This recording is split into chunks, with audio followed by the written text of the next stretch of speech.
Halo. Assalamualaikum warahmatullahi wabarakatuh. Ketemu lagi dengan kita berdua nih. Oke, kita juga ketemu lagi di Las Asta. Kita jadi sering ketemu nih kalau kayak gini nih. Iya, seru. Kalau ini mah gak dadakan kayak yang pertama ya, Mas. Iya, ini mah sedikit prepare lah ya. Iya, kasih prepare. Oke. Sebelumnya nih Mas, kita belum kenalin nih podcast ini tuh gimana gitu. Oh, kayaknya tulisan ini kurang besar kayaknya ya. Iya, oke ya, kita sebelumnya kenalan dulu nih sama base camp kita nih, base camp PAC Ibnu PPNU Pangka nih. Titik kumpul ya, Mas. Titik kumpul. Ini bacanya bukan OKM ya, tapi apa ini? Titik kumpul 0 km. Oke, 0 km. Kreatif banget ya. Kreatif. Tempatnya di mana sih Mas ini? Kalau boleh tahu ini tempatnya ada di Desa Grobok Wetan. Oke, Grobok Wetan. Lebih tepatnya itu di warung WMH ya. WMH ada singkatannya nggak Mas tuh? Ada itu namanya singkatannya itu Warung Mama Heri. Oke. Jadi teman-teman kalau mampir ke Grobok Wetan, kalau lagi di Grobok Wetan bisa mampir ke WMH. Gitu. Lokasinya itu di depan MI Raden Fata ya. Iya. Ingat-ingat stay it, ayo sini ke sini datang ke base campnya PAC itu ke PNU Pangka. Kita buka 24 jam ya Mas base campnya ya? Bukan 25 jam kayaknya. 25 jam, nambah 1 jam berarti. Soalnya lawangnya itu rusak Mbak. Nggak bisa ditutup berarti. Iya Mbak. Lawang rusak jadi harus ditutup. Lawang gue bahasa di pintu ya Mbak. Iya. Bahasa Inggrisnya door ya. Door. Itulah. Kita dari awal belum punya tagline nih. Iya ya. Kayak apa ya yang bagus? Buat opening kayak buat semangat ya gitu ya. Apa kita pakai tagline-nya Ibnu aja nih. Oke. Gimana tagline-nya Mas? Salam belajar. Oke, gitu aja. Oke. Apa kayak gini? Salam belajar. Oke. Kita coba kompakan kita berdua. Oke, 1, 2, 3. Salam belajar. Bagus banget nih. Gila, baru terpikirkan ini semua. Ini launching pertama kali ya tagline-nya. Pertama kali. Karena ini sedikit prepare lah daripada yang kemarin ya. Kemarin soalnya. Tapi tetap dadakan juga ya Mas ini ya tagline-nya ya. Tetap biasalah. Kalau yang dadakan pasti jadi gitu. Kayak podcast ini nih, podcast dadakan ya teman-teman. Iya, podcast tanpa konsep.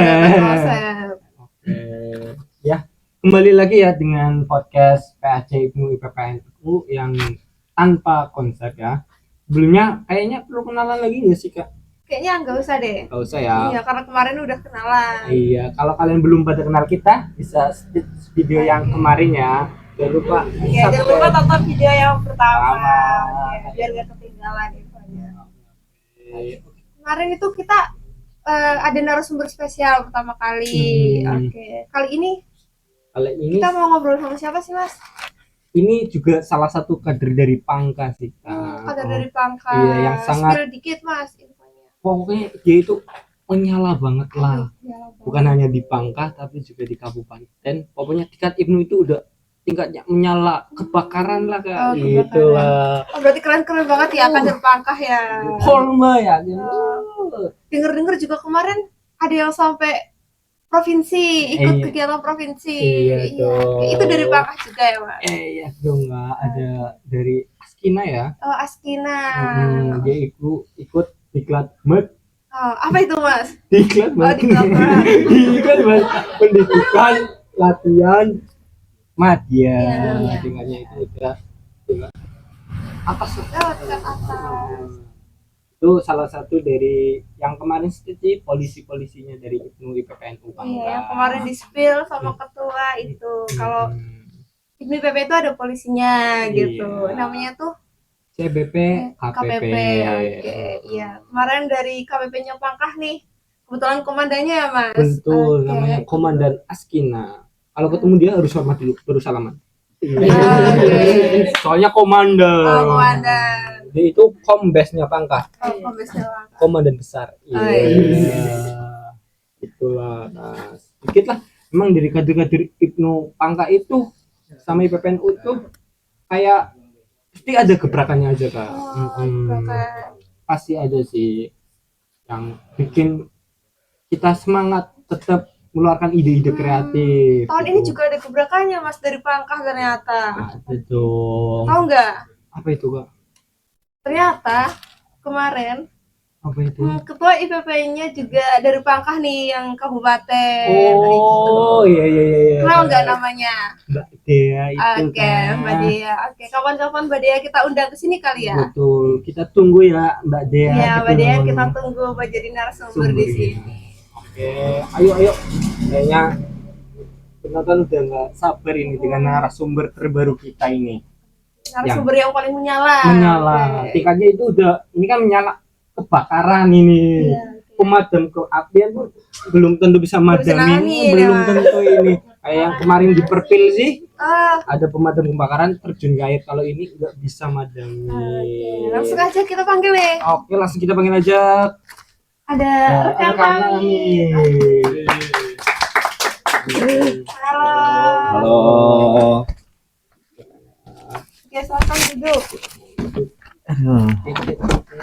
Udah pada kenal belum nih? Ini wajah tampannya dari Pangkah ini. Salah satu kadernya Pangkah nih. Yang paling menyala bosku. Ada Kak Hamid, demisioner ketua Kabupaten Tegal, Ibnu ya. Spes jadi. Kasih tepuk tangan dulu. Ya, tunggu ya. Oke, langsung aja nih Mas Hamid, kalau banyak yang penasaran, spill dong. Spill apa nih? Sedikit biografi, kenalan dulu gitu, biar ini kan video ini bukan hanya di Pangkah doang kesebarnya, tapi ke seluruh dunia. Kemarin video pertama teman saya dari New Zealand komentar Soal Pangkah itu. Mas ya, sampai luar negara ya. Iya, soalnya itu apa? PK-nya New Zealand apa ya? Pimpinan komisaris New Zealand. Oke. Kenalan dulu nih berarti. Betul. Oke, kenalin teman-teman semuanya, nama saya Hamid Hussein Fathurrahman. Terakhir saya itu menjabat di Ibnu jadi ketua cabang Ibnu Kabupaten Tegal. Tentunya nggak terlepas dari pimpinan cabang Pangkah ya. Lagi-lagi PAC Pangkah menyala. Menyala. Berarti kakak itu dulu sebagai ketua ya? Ketuan. Sekarang mah ketuan. Kalau boleh tahu nih, Hamid, rumahnya di mana? Tadi kan belum disebutkan nih. Oh iya. Teman-teman ada yang mau main. Rumah saya itu ada di Kendal Srut ya, tentunya salah satu dari bagian dari Pangkah. Nah, Kendal Srut tempatnya itu persisnya itu di perempatan Jalingkos. Tahu Jalingkos kan ya? Tahu yang ada dreamnya itu ya? Iya, yang ada dreamnya itu. Ya, di situ persis itu saya tuh. Di dalam dream? Ya nggak mungkin. Di luar dream berarti ya. Oke. Betul. Berarti kalau kalian mau cari rumahnya Kak Hamid, datang ke Nasrut, cari yang di jalan ada dreamnya. Gitu. Saya nggak di dalamnya tapi sih. Iya. Di luar dream. Iya. Tapi ini BTW, ini acara apa sih? Ini kita pun bingung acara. Tapi ini salah satu kreativitas dari PAC Ibnu WPNU Pangkah, bikin podcast Kak. Kita panggil narasumber yang kader-kader dari Pangkah buat berbagi sedikit kisah unik. Salah satunya Kak Hamid ini. Masya Allah perjalanannya. Ya, siap. Mengharumkan nama Pangkah di kancah kabupaten dan nasional. Wangi apa enggak tuh? Wangi. Ya, malaikat subuh apa ya? Parfum. Gitulah. Oke. Berarti join ke IPNU PPNU itu dari kapan? Join IPNU PPNU itu kalau dihitung dari ranting ya. Dulu tuh kan saya itu umur 6 tahun. Saya itu kan kelahiran 2000. 6 tahun itu 2006 saya itu udah ikut IPNU tapi baru ikut-ikutan doang. Berarti cuma diajak senior-senior yang nggak tahu itu acara apa gitu. Sampai puncaknya itu 2017 itu saya masuk IPNU resmi dan masuk ke pengurusan. Nah, masuk ke pengurusan IPNU diranting sebagai sekretaris langsung. Ya padahal nggak tahu apa-apa tapi langsung jadi sekretaris. karena senior waktu itu tuh melihat background saya itu di SMK itu jadi OSIS. Jadi dilihat dari situ masuk ke Ibnu Ranting langsung diamanai jadi sekretaris gitu. 2017 terus sampai ya perjalanan 2025 kemarin ya saya konferensi cabang ya dari Ranting langsung ke PAC, habis PAC yo cabang. Jadi pernah satu momen tuh ini beratnya jadi kader Ibnu nih. Jadi kader Ibnu PPN itu beratnya gini. Kita itu kadang-kadang punya 2 sampai 3 job dalam satu organisasi. Karena kita tuh aktif di Ranting, aktif di PAC, aktif juga di cabang. Ini yang paling biasanya merepotkan kader Ibnu PPNU. Tapi yo dinikmati gitu. Kader Pangka harus semangat. Selalu semangat. Harus selalu semangat. Gitu. Ya gitulah. Jadi 2017 saya jadi sekretaris Ranting karena syaratnya itu harus Maksta. Jadi saya itu jadi sekretaris dulu baru Maksta. Ya. Jadi ikut dulu. Ikut dulu. Karena kan kalau di Ranting ini kan kadang-kadang di berbagai wilayah mengikuti keadaan Ranting tersebut kan aturannya. Walaupun sebenarnya teman-teman sebagai pengurus itu harus udah Maksta dulu. Tapi waktu itu saya jadi sekretaris dulu dan saya diwajibkan sama senior saya itu harus ikut Maksta. Saya ikut Maksta tahun 2017 di grup di Beduk. Itu Maksta Korwil Barat yang dilaksanakan PAC Ibnu Kecamatan Pangka. Tuh. 2017 ikut Maksta, habis itu selang beberapa bulan saya itu ikut PKPNU. Jadi ini juga aneh ya. Saya itu baru Maksta langsung ikut pengkaderan tertinggi di NU, ya kan? Langsung ikut PDPKPNU. Kalau dulu tuh namanya PKPNU aja, nggak ada PDPKPNU. Kalau sekarang tuh namanya PDPKPNU. Ikut PKPNU selama 4 hari 3 malam itu di Pondok Pesantren Nurul Ihsan di Kendal juga. Karena kebutuhan tuan rumah, jadi punya kuota lebih gitu. Nah, pengurus Ranting waktu itu disuruh ikutlah ya karena kita masih dalam satu badan otonom NU. Saya manut sama Anfidia dong, sama kayak Sepuh, kayak kita ikut. Habis itu PKPNU ikut latihan instruktur pelatih. Ini juga unik lagi nih, belum lakmut saya. belum lakmut langsung ikut latihan instruktur pelatih itu di cabang. Makanya saya tadi bilang saya itu pernah mengalami periodisasi di mana saya itu punya 3 jabatan dalam 1 tahun kan gitu. Ikut latihan latpel yang dilaksanakan di Gedung Muslimat PC Kabupaten Tegal. Nah, syaratnya kan harus latihan kader muda. Nah, dalam waktu seleksi latihan latpel saya itu menyempatkan diri ikut latihan kader muda dan nggak di Kabupaten Tegal tapi di Batang. Di Kabupaten Batang. Nggak tahu ya. Kenapa saya juga berpikiran harus banget ikut lakmut padahal ya saya baru ikut Ibnu nih, belum ada belum tahu apa-apa gitu. Yaudah saya ikut lakmut di Batang, habis itu pulang langsung ikut latihan latpel. Habis itu tahun 2021 saya itu ikut latihan kader utama, selesai semua berarti pengkaderan sekali dayung langsung semua terlampaui. Itu karena jiwanya kan, betul banget. Kembali lagi jiwanya. Kalau emang belum terlaksana ya pasti pengennya ikut lah dengan proposal yang harus diikuti. Ya, betul banget. Kayaknya dari tadi udah ngomong tapi belum ada hidangan. Itu. Aduh. Kalau boleh tahu pengen minum apa ini? Saya es teh aja deh. Es teh. Iya, nggak apa-apa es teh. Karena kita kan orang Tegal, Selawi, suka banget sama teh. Nah, biar mocinya itu lebih enak. Ngobrolnya lebih enak. Terus mochi, gitu. Emang sih ketua Tegal emang sukanya mendukung UMKM Tegal. Nanti kita bikinin teh terbaik dari Tegal ya. Siap. Oh, Kak. Tadi kan nyebutin ketua Tegal ya. Aduh. Ini kan Kak Hamid salah satu Demis, Demis, dari ketua PC Kobalan Tegal nih. Perasaannya gimana sih Kak pas jadi ketua? Ada kabupaten lagi tingkatnya. Tingkatnya itu kabupaten, lingkup semua kecamatan, ranting-ranting. Aduh, gimana tuh? Gimana ngurusinnya ya? Itu kan banyak banget ya. Ya, gini. Dulu kan saya tadi kan masuk awal itu ya iklan dulu ini iklan. Waalaikumsalam. Tadi kan sesuai request, katanya mintanya ST. Cepet banget ya Mas ya? Iya, itu Pak WMH itu selalu fast respon. Oke, siap. Hebat. Ini lagi-lagi host Nggak dikasih minum ini. Udah 2 episode nih Mas. 2 episode ini saya nggak dapat minum. Ini untuk narasumber dulu. Oh, narasumber dulu. Jadi begini saja. Terima kasih ya buat WMH Kopi. WM Kopi. Ini ke sponsorshipnya nih Mas.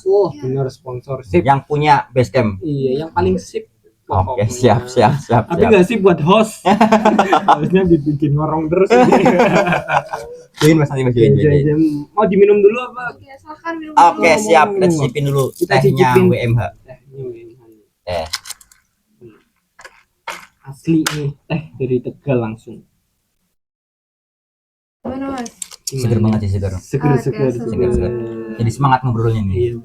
Rekomen berarti ya WMH. Rekomendasi banget teman-teman IPNU IPPN Kabupaten Tegal kalau lagi ada acara di Pangkah mampir ke WMH. Ya, selain ada WMH Kopi, di sini tuh banyak teman-teman Pangkah. Jadi bisa sharing-sharing sama teman-teman PAC Pangkah. Ya, betul banget. Yang sangat-sangat menyala. Abangku. Ada aja gebrakannya. Kayak malam ini nih gebrakannya tuh ada aja nih ya. Iya. Di telepon sudah datang ke sini disuruh ngomong kayak gini kan. Iya. Kayak nggak apa-apa. Oke, siap. Namanya juga podcast tanpa Tanpa Iya, konsep. konsep. Ini nggak ada konsep teman-teman. Gak ada konsep, sejalannya aja.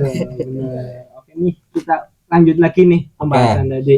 Gimana? Kita lanjut ya. Jadi tahun 2017 saya jadi sekretaris, terus tahun 2019 itu saya jadi ketua ranting, ranting IPNU Kendal Serut. Habis itu masuk juga dalam struktur PAC IPNU IPPN Kecamatan Pangkah. Itu jadi wakil sekretaris dakwah pertamanya. Bener-bener dari bawah banget saya nih.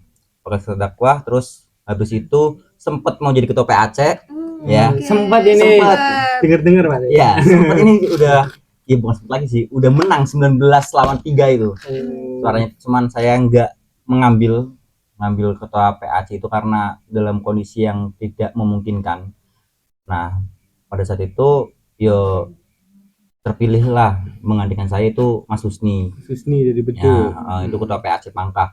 Nah, habis itu di eranya Mas Husni saya itu jadi wakil ketua 1 wakil organisasi. Sembari saya itu di pimpinan cabang jadi instruktur pelatih sekaligus tim kaderisasinya PC IPNU IPPN Kabupaten Tegal. Nah, maka dari itu yaitu momentum sangat-sangat menguji kesabaran saya dan juga lumayan nguras waktu saya sih. Bagaimana caranya bagi waktu untuk ranting, untuk PAC, untuk cabang, dan untuk kehidupan sendiri nih pastinya. Iya, benar. Nah, itu. Nah, apalagi harus ini nih dengerin dari ranting-ranting. betul. Betul. Nah, habis itu setelah itu semua selesai di eranya Mas Ivan ya, ketua Ivan di PAC Pangkah. Saya itu kebetulan jadi sekretaris PAC IPNU Pangkah. Di mana bertepatan langsung sama konferensi cabang IPNU Kabupaten Tegal. Nah, itu yang dilaksanakan di Danawari waktu itu.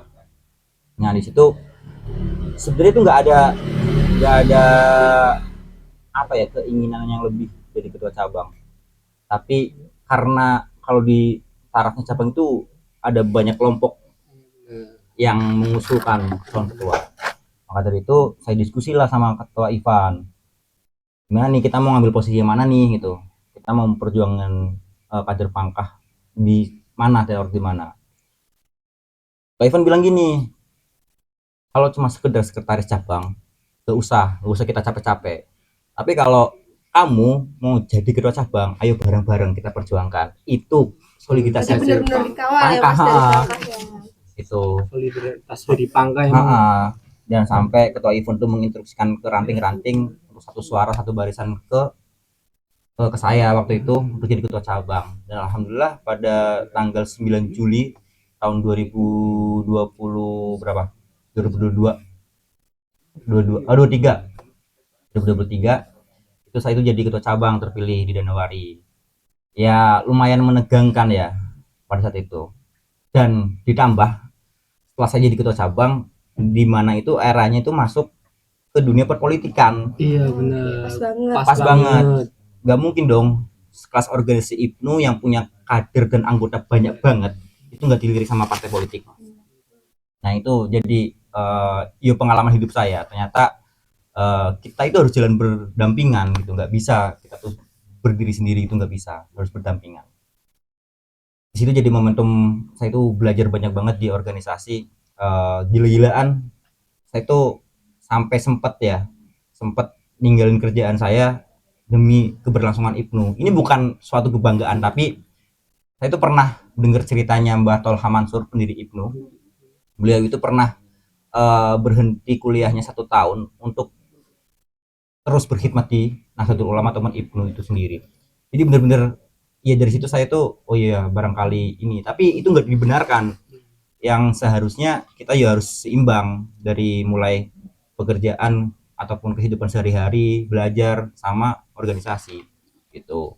Ya sampai segitunya sih. Jadi emang luar biasa banget tekanan-tekanan, sempat viral juga waktu itu. Ya kan? Ya karena menduduki IPNU IPPN Kabupaten Tegal ini jadi sorotan banget lah, karena Kabupaten Tegal sendiri ini jadi sorotan di Jawa Tengah. Jadi memegang amanah jadi ketua cabang tuh ya ternyata banyak banget cobaannya, tapi yuk kita harus tetap jalan, tetap semangat. Saya juga nggak lupa, mungkin kalau saya lupa sama daerah asal saya, Pangkah, yang selalu membara, mungkin saya udah lemprak. Karena saya ingat, saya itu berdiri jadi itu karena PAC IPNU Pangkah dan teman-teman kader Kabupaten Tegal. Jadi bagaimana caranya saya juga harus semangat untuk menghidupi organisasi kita ini. Itulah jiwa mental dari kader-kader Pangkah. Nggak boleh lemah lembut, itu nggak boleh dari Pangkah, harus tetap semangat. Betul. Menyala. Tapi nih Mas, ngomong soal kegiatan yang banyak banget nih tadi yang disebutin di pimpinan cabang nih. Gimana sih cara Mas Hamid itu manajemen waktunya gitu antara kegiatan di organisasi sama kegiatannya Mas Hamid sehari-hari, itu gimana sih gitu? Tentunya bagi-bagi waktu ya.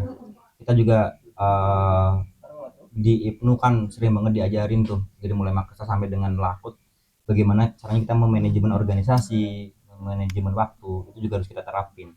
Jadi pengkaderan kita itu nggak cuma semata-mata pengkaderan buat formalitas aja, tapi ada ilmu yang harus kita ambil dan dimanfaatkan. Di situ saya belajar bagaimana cara membagi waktu antara organisasi, kehidupan, belajar dan lain sebagainya. Jadi kita pilih yang paling terpenting dulu nih. Kira-kira kita ada waktu luang nggak? Udah ada janji ini mana dulu nih harus kita pentingkan, pilih dulu nih. Yang prioritas. Yang prioritas itu yang mana dulu? Skala prioritas harus ada. Jadi kita bisa membagi waktu. Walaupun tadi saya udah cerita ya, saya sampai merelakan pekerjaan saya. Bukan berarti saya nanti hidup di IPNU enggak, tapi tetap ada sambilan lainnya. Karena sebelum saya kerja juga saya punya toko sablon sendiri di rumah. Jadi ya masih bisa dihidupi dengan itu semua. Itu. Pokoknya jangan sampai kita hidup di organisasi, tapi kita harus hidupi organisasi. Kata-kata dari Mas Hamid, jangan hidup di organisasi tapi menghidupi organisasi. Itu berarti manajemen waktunya emang yang harus benar-benar diatur ya Mas ya. Tapi dari banyaknya kegiatan di situ kita jadi belajar gitu bagaimana manajemen waktu yang baik gitu. Jadi buat teman-teman yang join di IPNU PPNU, kalian keren, bisa manajemen waktu dengan baik. Gitu. Kalau ada yang ngerasa saya manajemen waktunya kurang, masuk IPNU aja nanti. Nanti kita ajarin. Ada Makesta, ada Lakut, dan di Kelatama, cobalah join lah. Katanya Pangkah mau ngadain di Kelatama ya? Ada dong. Kapan? Tanggal 19 sampai 20 Desember. Wah. Bentar lagi ya? Bentar lagi nih. Harus ikut kalian semua. Biar jadi kader-kader yang luar biasa, yang militan. Atau PAC Pangkah IPPN ini juga dari kader CBP KPP ya? Benar. Luar biasa itu. Dan Asti ya itu ya. Asti salah satu komandan dari PAC juga kan. Iya benar. Iya, Keren, masuk keren. juga apa? Mas Fuad itu Instruktur ya instruktur. Kabupaten Tegal tuh, Mas. Oh iya Mas Buat itu. Benar.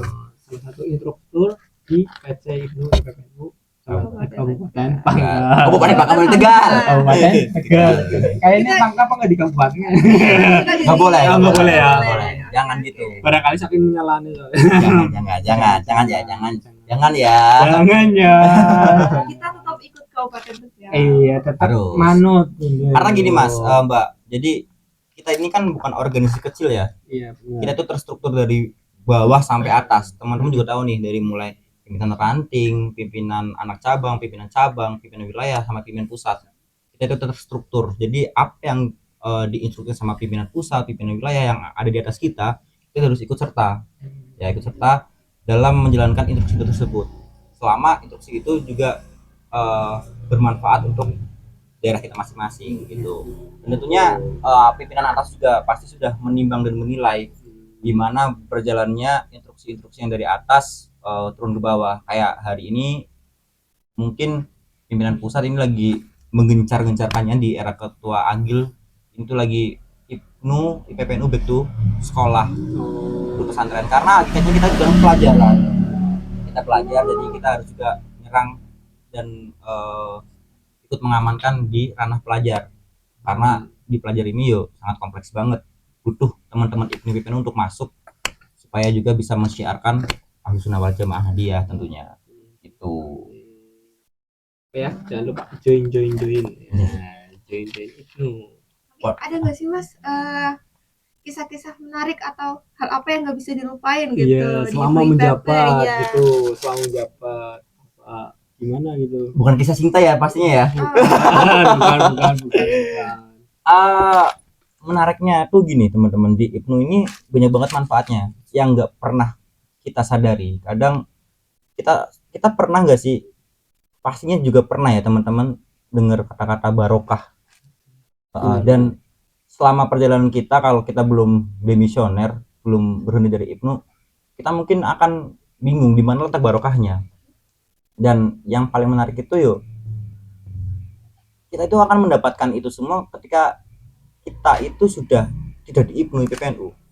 Jadi teman-teman yang hari ini tuh menanyakan barokah IPNU IPPNU itu bukan dalam bentuk uang materi, tapi pertemanan. Nggak mungkin dong Mas Ibnu dari mana? Dari Grobok Kulon Bisa kenal Mbak Arum dari mana? Tegare. Ya kan nggak mungkin kalau nggak di Iya, IPPNU. Itu satu barokahnya. Jadi kita tuh menyadari hal tersebut ketika kita tuh udah nggak di IPNU IPPNU, ternyata IPNU IPPNU asik ini gitu. Dan paling menarik kumpul-kumpulnya gitu. Kita itu sharing bareng, dudukan bareng. Kita nggak pernah bahas IPNU, tapi tahu-tahu ada ide brilian yang harus kita laksanakan. Karena IPNU IPPNU ini kan organisasi wadah ya. Jadi siapapun boleh masuk gitu. Dan sangat heterogen banget nih di IPNU IPPNU. Jadi saya nggak mengatakan IPNU IPPNU itu kumpulan orang baik, tapi IPNU IPPNU itu kumpulan orang-orang yang berbuat lebih baik. Jadi kayak saya nggak mengaku diri saya baik terus pantas masuk IPNU, enggak.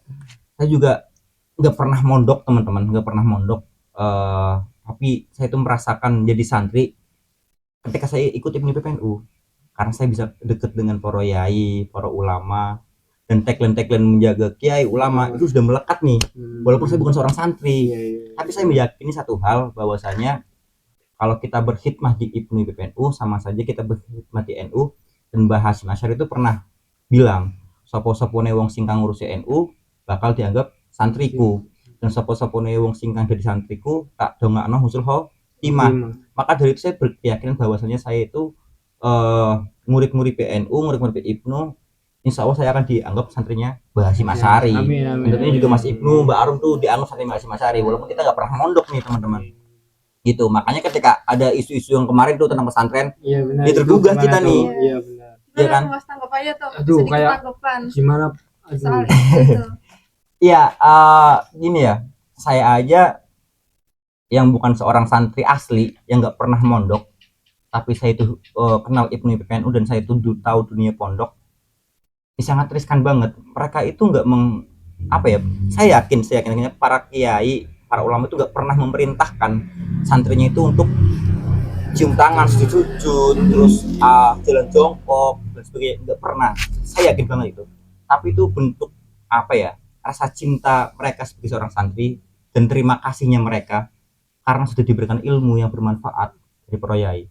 Bahkan saya sendiri ketika hari ini saya sudah memiliki seorang kiai yang menjadi teladan saya gitu. Saya itu rela menjadi pijakan beliau ketika di depan itu beceknya minta ampun, saya itu rela diinstruksikan untuk jadi pijakannya. Jadi secinta itu gitu. Kalau kan banyak nih yang beredar di Facebook, di Instagram, di media sosial, katanya kalau effort ke pacar itu katanya tuh kan perjuangan gitu. Iya, perjuangan. Effort sama kiai dikira perbudakan. Aduh. Ini kan apa ya, logika yang nggak masuk akal bagi kita gitu. Padahal cinta itu kan nggak harus ke lawan jenis kan gitu. Sama guru, sama kiai, kita cinta banget lah gitu. Kita sangat berterima kasih banget sama guru-guru kita. Ya sangat miris banget sih kalau denger isu itu. Sampai semua ulama-ulama kita, para yayai kita, gus-gus itu berstatement kan. Dan kata Gus Kasar gini, kita tuh nggak mampu menjelaskan itu karena itu datang dari hati, karena cinta itu nggak bisa dijelaskan teman-teman. Ya kalau saya cinta dia ada karenanya, itu kan bukan cinta, kalkulasi kan, kata Mbak Sujiwo Tejo kan gitu. Tapi kalau kita cinta dia tanpa karena, itu cinta sebenarnya tuh gitu. Jadi kita tuh nggak bisa menjelaskan kenapa kita harus seperti itu. Kata Gus Kasar tuh setolol itu kita, tapi yuk kita harus jalani gitu, dan kita menerima itu dengan penuh kesadaran, keyakinan kita akan barokah beliau. Begitu teman-teman. Oke, berarti itu salah satu bentuk cinta guru ya. Betul. Kalau nggak ada guru kita nggak mungkin bisa kayak gini nih. Nggak mungkin kita bisa ngomong kayak gini nih. Iya benar. Nggak ada ilmunya nih kita kalau nggak ada guru ya. Betul. Dari pihak televisi yang seharusnya menyebarkan informasi yang integritasnya bagus, malah kayak mau menjatuhkan gitu. Betul banget. Itu gimana tanggapan dari Kak Hamid? Gimana sih harusnya channel TV yang harusnya membangun ataupun mendidik malah jadi apa, berita-berita yang makin digoreng-goreng aja? Ya tentunya dari kejadian kemarin dari alumni Riboyo ya. Dan kita ketahui alumni juga nggak main-main kan, banyak banget. Dan kemarin juga udah ada audiensi dari alumni Himasal dengan DPR RI, itu juga udah menemui titik temu, dan udah ada beberapa tuntutan dari alumni ya, mungkin memberhentikan acara itu dulu, juga mengembalikan marwah tentunya teman-teman, mengembalikan marwah pesantren. Dan juga banyak nih kalau kita lihat di media sosial itu banyak juga yang setuju sama trans 7. Saya tuh heran sama orang-orang yang setuju sama trans 7. Apakah mereka nggak pernah ngerasain sebegitu cintanya sama guru? Apakah mereka nggak pernah berterima kasih sama guru? Atau mereka nggak pernah mondok gitu? Dan rata-rata emang kalau ditelisik dari akun-akunnya sih, mereka akun-akun yang nggak pernah ada postingan, orang awam ya buzzer gitulah ya. Gitu. Tapi ya udah. Dan kalau kita lihat juga mereka datang ke gedung DPR RI itu dengan penuh adab. Mungkin kalau mereka itu nggak diajarkan sama kiainya, mungkin gedung DPR RI ataupun stasiun TV Trans 7 ini udah kebakar ini. Ya karena udah menggebu-gebu gitu. Tapi mereka itu karena mondok jadinya punya adab gitu. Begitu. Oke, terkait isu itu Mas, ini kan sekarang rata-rata kader IPNU PPNU kan Gen Z, Gen Alpha gitu kan. Nah, itu kan kadang ada teman-teman yang nerima informasi itu nggak dicari tahu dulu nih kebenarannya, asal terima aja gitu. Apa sih saran dari Mas Hamid buat mereka gitu, biar ini maksudnya kita cari tahu dulu nih kebenarannya gimana gitu, jangan asal diterima gitu. Bisa memilih. Nah ini juga pentingnya kita itu ikut IPNU PPNU. Jadi lewat IPNU PPNU kita tahu informasi-informasi yang tentunya mungkin sudah pernah diajarkan dulu di IPNU PPNU. Kita saling berbagi pengalaman, diskusi setiap malam, ya nggak setiap malam banget sih, tapi sering lah, sering berdiskusi. Dan juga ketika bermedia sosial yang bijak, jadi nggak menelan berita mentah-mentah. Awal-awal adanya postingan boykot Trans 7 ini, saya juga ini langsung posting nih, walaupun itu yang nge-share itu yuk teman-teman dari alumni IPNU, dari NU dan sebagainya. Saya tuh nggak langsung posting, barangkali ini tuh keliru gitu. Saya belum tahu aslinya itu seperti apa. Ternyata setelah saya lihat, oh ternyata emang bener-bener melecehkan ini, menghina ini sama pesantren. Jadi saya juga ikutan mendukung aksi boykot Trans 7 ini. Jadi untuk teman-teman pelajar NU se-Kabupaten Tegal khususnya ataupun satu Indonesia ataupun yang di luar Indonesia, berbijaklah dalam bermedia sosial, karena kita Gen Z ini dibekali dengan teknologi canggih, ada juga AI, makanya ya harus berbijaklah dalam bermedia sosial, karena jari-jari kita ini sekarang tuh sangat berbahaya banget teman-teman. Kalau kita nggak ini, dulu mah lidah harimaumu, sekarang jarimu harimau. ya buat Gen Z itu pilih-pilihlah sumber informasi, jangan gampang digoreng ataupun percaya dengan berita-berita negatif ya Kak. Betul, Iya. betul. Menarik banget nih obrolan kita malam hari ini sama rekan Hamid. Ya. Ini berarti udah free ya Mas ya? Udah free nih, udah Demis, after berarti Demis ya. After Demis ya gini Oke, teman-teman. boleh. Kangen sebenarnya sama IPNU PNU, tapi ya udah gitu. Ya udahlah, ya udah Demis mau ngapain lagi. Tapi gini teman-teman, satu yang harus teman-teman pegang bahwasanya tidak ada orang mati kaderisasi kecuali orang itu sendiri yang mematikan kaderisasinya. Karena di IPNU, di NU sendiri, setelah IPNU kita itu ada Ansor, yang IPPNU ada Fatayat. Nah, di atasnya lagi ada NU, di atasnya lagi ada Muslimat. Di atasnya IPPNU ya. Jadi itu tuh nggak akan pernah berhenti untuk berIPNU PPNU, ber-NU, dan terus mensiarkan Ahlussunnah wal Jamaah. Itu pastinya teman-teman. Ya. Oke, terakhir nih Mas. Mungkin closing statement ya. Closing Kak, statement ya. kita selalu Ada closing statement. Closing statementnya apa ya? Gini teman-teman. Saya tuh kemarin sempat denger dan lihat ya, yang kalian tuh sama Ketua Fuad, iya. bahwasanya berIPNU harus maksimal, kata Ketua Fuad. Saya sepakat banget karena mutiara itu adanya itu di dalam lautan. Jadi kalau teman-teman setengah-setengah dalam mengarungi lautan, itu bakalnya cuma bisanya kelelep ya gitulah. Kayak kemarin pas kemarin lah kelelep. Iya, Tapi kalau teman-teman itu bisa berenang, bisa apa namanya melihat celah untuk bisa melihat kebermanfaatan di IPNU PPNU, itu sangat besar banget, karena mutiara itu adanya di dalam dasar lautan. Jadi jangan setengah-setengah ikut IPNU PPNU, tuntaskan, karena bagian paling terdalam itu biasanya bagian paling terindah dari semua proses. Jadi ikuti prosesnya, dapatkan hasilnya. Gitu. Oke, ikuti prosesnya, dapatkan Hasilnya. hasilnya. Jangan mudah mengeluh lah. Ngeluh boleh, nyerah jangan. Di situ. Ada banget yang sering mengeluh ya. Walaupun ngeluh boleh ya Mas ya, Boleh. boleh. Tapi nyerah jangan. Karena tagline IPNU PPNU itu apa Mas? Belajar, berjuang, bertakwa. Oke. Jadi pegangan banget itu. Sebelum kita akhiri podcast malam hari ini, ada pantun gak sih Mas? Ayo, biasanya kita itu nyadarin ke tamu undangan. Aduh, sedikit pantun. Saya itu nggak bisa pantunnya, tapi coba nih. Ini saya tuh ikutin pantunnya Wakil Bupati Tegal, Pak Holid. Oke. Sedih rasanya ditinggal kekasih. Cukup sekian dan terima kasih. Sampai teman-teman kembali lagi sama kita.